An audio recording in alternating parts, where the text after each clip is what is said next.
and welcome back to the Halo series. My name is Milica Rogic. I'm a senior consultant at Halo Consulting and executive director of Halo International.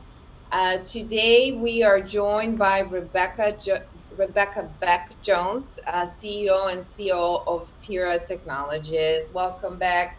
Thank you so much. It's wonderful to be here with you today. Awesome. Really exciting.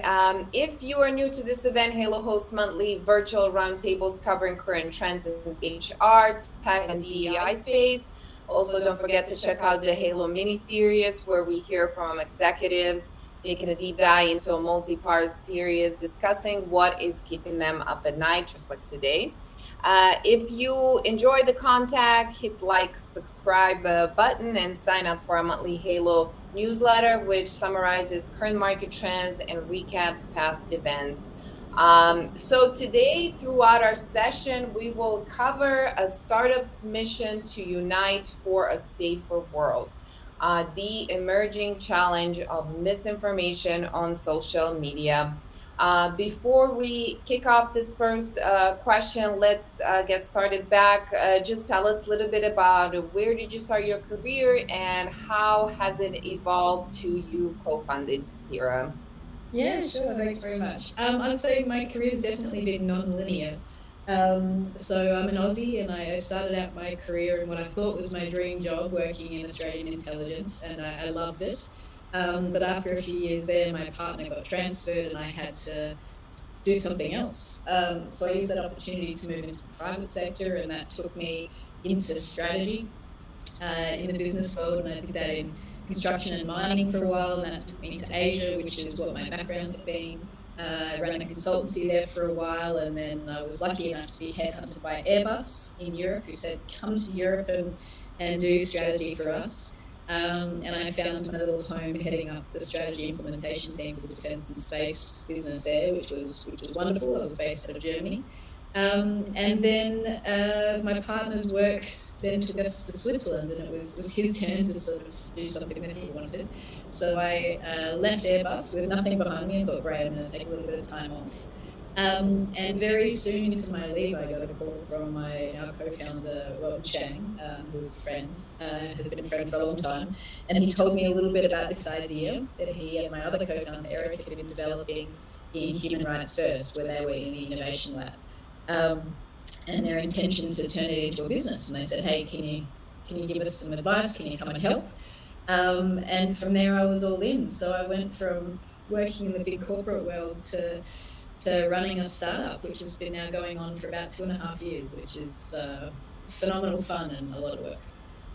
Really, really awesome, remarkable journey, and I do know a little bit about your story. So, really, really good stuff here to go from having a great career, but to having your own business. It's amazing. So let's kind of dive into the first question. As a co-founder and a CEO at Pyrra back, what are some of the things that are keeping you up at night at this point, I would say? Yeah. Well, I mean, we're still a relatively new startup in many respects. I mean, we've been live selling our product for about 1.25 years, so very new. And I'd say as a startup founder, there's two things or two buckets that sort of keep me up at night. The first is around the business itself. So, how do we ensure that we're building a sustainable business? We're not interested in building a startup that becomes a unicorn overnight, gets sold, and that's it. We really want to build something that's meaningful to our employees, that has a really strong culture, and is really inclusive, through to something that's sustainably financially, and our customers keep coming back to us because they know we care and we genuinely want to work with them and collaborate with them. So that's one element of the business, and always the stress and the pressure to keep improving and keep bringing in revenue there. And I'd say the other side of it is really the problem that we're working to solve, which is the issue of huge increase in violent threats, hate speech, racism, and disinformation that we're seeing online, especially in the space that we work in, which is alternative social media. So as a quick sidebar, we sort of define that as non-traditional social media sites. So not Twitter and Facebook, But there's this huge ecosystem that sits in the middle that's completely open, but completely unmoderated. It's sort of you can find a channel, you can find a site for whatever horrible idea that gets you excited. Whether it's anti-Semitism or whether it's um, uh, Asian hate, whatever it is that you find exciting. There's a channel that you'll find peers to have those conversations with. And for me, the reflection that this is on our society and how we treat each other as humans and how we interact with each other is pretty significant. And I think how the impact we as a business can have on trying to combat this and make the world a little bit safer and a little bit nicer is certainly something that concerns me and occupies myself and the thoughts of my co-founders. Absolutely. Crazy world we live in today. So good thing that you guys have actually thought of something that can help that. And what steps can organization take to protect themselves from those negative effects, disinformation online and extremism? And how is Pyrra's mission now helping navigating this? Yeah, it's how organizations can combat it, I think, is tough. And the reason for that is it's still quite a new problem for many people. In terms of the existence of racism and bigotry and anti-Semitism, that's not a new problem by any means. But the way it's being proliferated online, and how that is having real world impacts, I think is certainly something that a lot of companies have not been paying enough attention to, and perhaps recognizing that they need to be spending more time and more resources on combating this. And whether it's as simple as an employee who gets let go under some tough circumstances and has a lot of anger and comes on these sites and basically shares their anger and their intention to seek retribution, whether it's go to the office and unfortunately take some weapons with them or physically attack someone. That's definitely a concern, and being able to pick up on these concerns early so you can put preventative measures in place is definitely one way of doing it. But more broadly, the risk of disinformation in the increasing culture wars we're seeing is huge. The impacts on a brand, on the reputation of an individual, the reputation on a company can be really significant, whether it's financially or just in terms of long-term reputation damage that cannot be undone.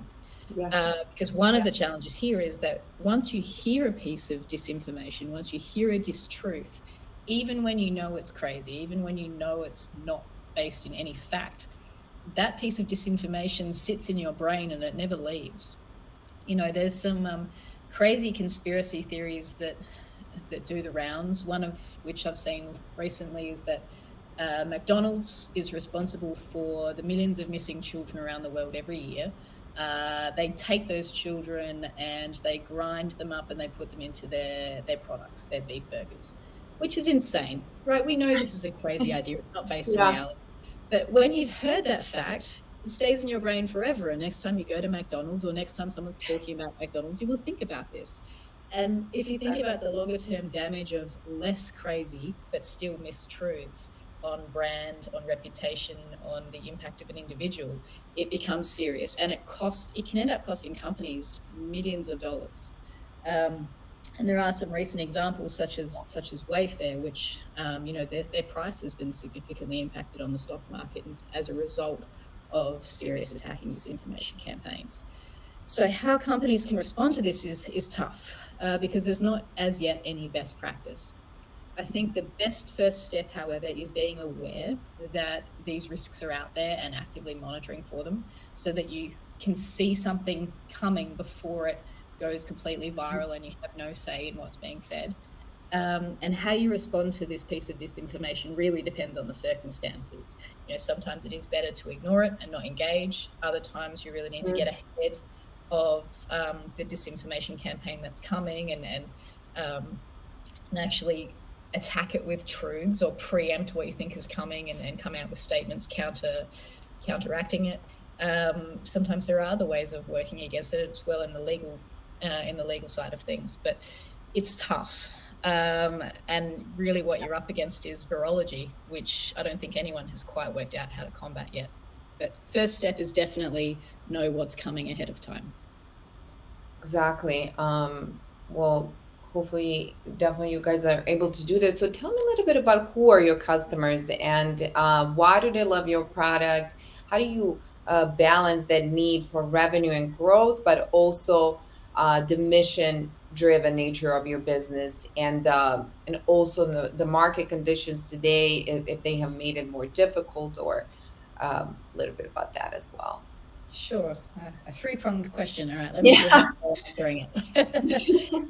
um, so if we take a step back in terms of who we are as a company, because we spun out of human rights first, myself and my two co-founders really wanted to take that as one of the pillars of the company in terms of how we continue to support people who are combating human rights, human freedoms, trying to support the democratic institutions that are so important. So, that really is one of the key parts of who we are as a business and how we're trying to evolve our product and how we're trying to support our customers.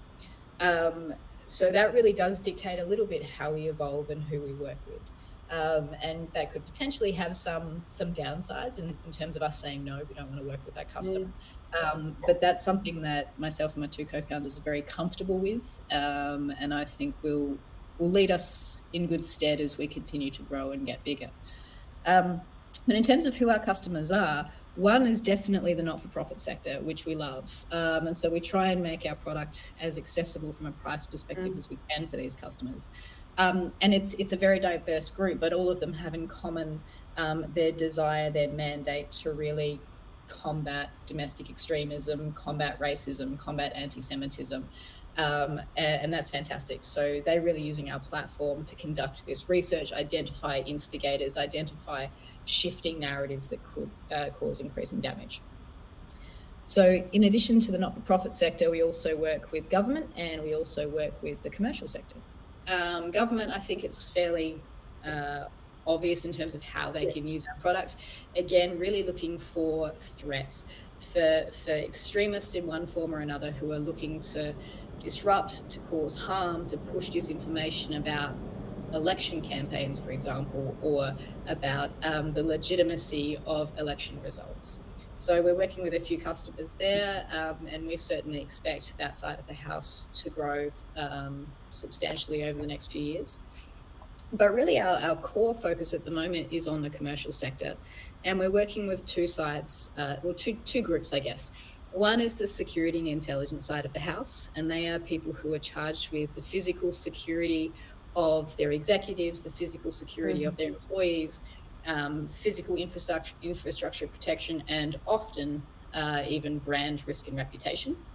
And then the other side is actually corporate communications. So they are very much in the weeds and looking at what is being said about their executives, what is being said about their brand, and how they can very much get ahead of this, especially malicious disinformation campaigns.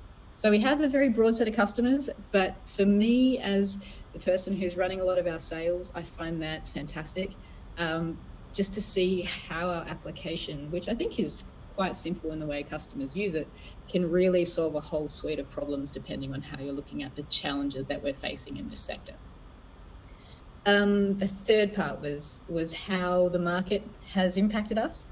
Look, I think there's a couple of sides of it. One is, as a startup who's always looking to fundraise, the challenges of the economy, especially the US with recession at the moment has been weighing on us, especially as we've been entering and now exiting our latest round. And we sort of think a little bit more in the future in terms of, okay, if the economy were to get worse, how could that potentially impact the way we're raising, the runway that we have, and how we're utilizing our funds? But the other side of that is that we tend to be quite cautious with how we spend our money, and we're always making very good, conscious decisions about it. So, that's just sort of an extension of how we're trying to grow our business sustainably. But I think more broadly, some of the challenges that we're facing in the market at the moment, and I say we as in everyone, is unfortunately good for business. The Yeah. the worse the world gets, the more and more there is a need for a solution like ours, which helps people identify these threats and these concerns faster. Yeah. Um, so in many ways, it's good for business, but that kind of breaks my heart a little bit. Exactly, and I was just thinking about that while you were talking. That the exact thing you just said. So, what advice would you give the other startup executives who are concerned about the impact of disinformation and the hate speech about organizations' reputations, if they're affected, or anything to do with that matter? Yeah, I think the biggest, most important piece of advice is don't wait until you've been impacted before you think about mitigation. And the way we're thinking about this problem a lot at the moment is almost the way people were regarding cybersecurity 15 years ago, right?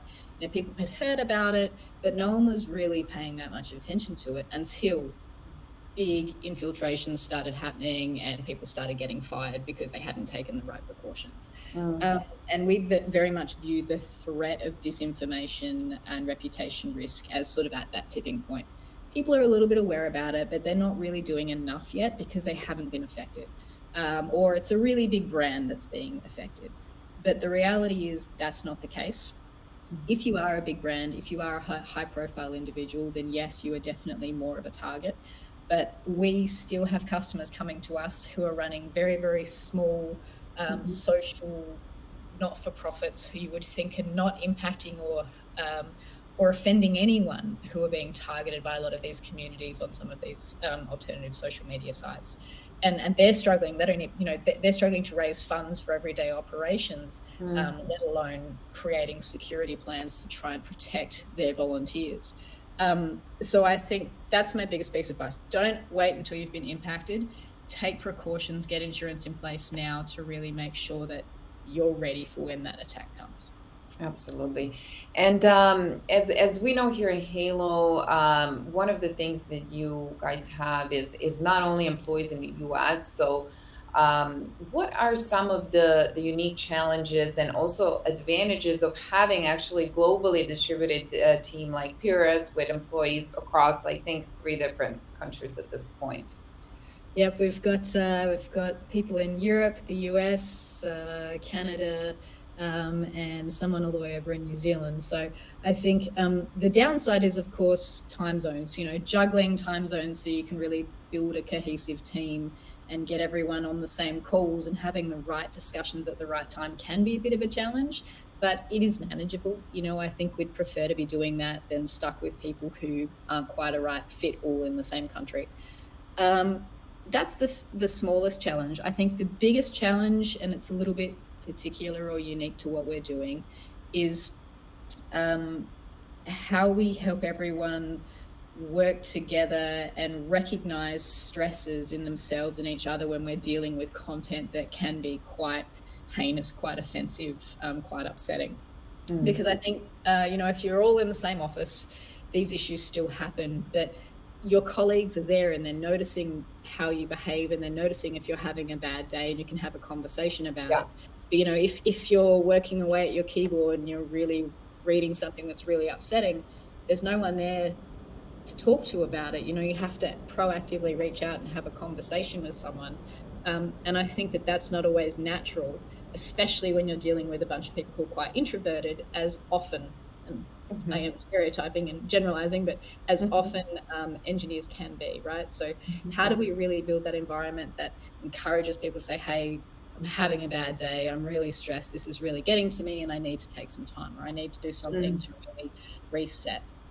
So that is something that's increasingly keeping me up at night and mm, working into the way that we think about how we build the culture, how we build an environment that mm. supports everyone's needs and they really feel comfortable broaching these issues and then seeking help.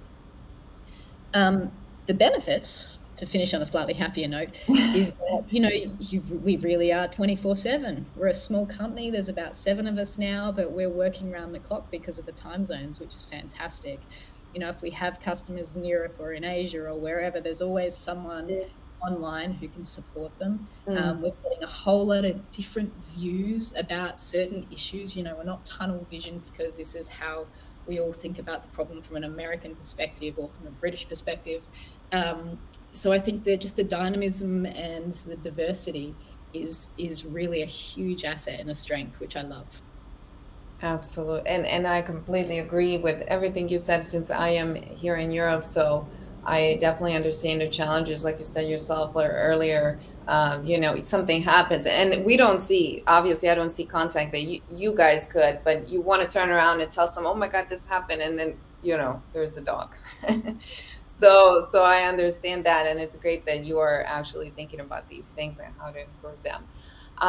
And lastly, who, and you mentioned this earlier, but just specifically so we know who should reach out to you, any early stage founders, executives, what kind of businesses specifically, what is the best way to also connect with you or get in touch with our viewers, a little bit about that. Sure. So I think the best way to get in contact with us is through our website, which is pyrratech.com. You can send us an email very easily and we can reach out and have a chat about your situation or your concerns. So it's all completely confidential and there's no issues there. Who should reach out to us? Honestly, anyone and anyone who has concerns about this, whether it's fear of how violent threats and hate speech that are happening online may be impacting your employees or your business. If you just want to get more transparency on that to make sure that you are aware of it, through to people who are really concerned about brand and reputation risk. And as I said before, you don't have to be doing anything controversial. You don't have to be a high profile company or individual to really be at risk. So even if you just want to understand these risks a little bit better for your company and your team, please feel free to reach out and have a chat. Awesome. Well, great chat with you today, Becca. And it was definitely my pleasure speaking with you today. And I really hope that, and I know that Pyrra will continue to achieve great success in 2023 as well. Thank you for your time. Thanks for having me. And yeah, we love collaborating with Halo as well. So thank you very much for being part of our journey. Awesome. Thanks. Cheers.